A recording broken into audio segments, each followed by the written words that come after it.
ముఖ్యంగా మనకి ప్రధానంగా ఇప్పుడు చర్చగా ఉన్నది రాహుల్ గాంధీ గారు. రాహుల్ గాంధీ గారి డేట్ ఆఫ్ బర్త్ వచ్చేసరికి 19 జూన్ 1970.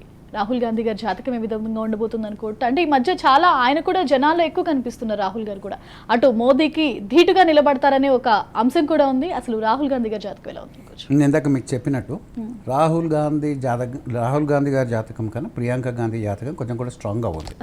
తను కనుక పార్టీ లీడర్షిప్ చేసుకుంటే పార్టీ ఇంకొంచెం స్కోర్ చేయడానికి ఛాన్స్ ఎక్కువ. బట్ కానీ మీరు అడుగుతున్న రాహుల్ గాంధీ గారిది కూడా 19 జూన్ 1970 జ్యేష్ఠ నక్షత్రం వరకు కుజమహాదశ నడుస్తుంది.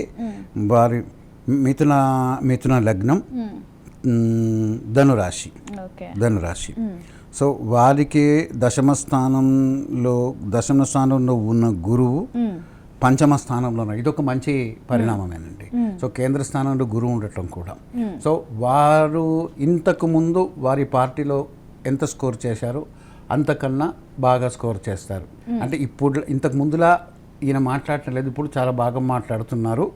పార్టీ ఒక స్టేజ్కి వస్తుంది అంటే పార్టీ అందరి బలాలు కలుస్తుంది అనుకోండి. కానీ రాహుల్ గాంధీ గారిది కూడా హోరోస్కోప్ని మరీ పక్కన పెట్టడానికి ఇంతకు ముందులా కాకుండా ఒక మంచి ఆయన కాంట్రిబ్యూషన్ పార్టీకి స్ట్రెంగ్త్ ఇస్తుంది.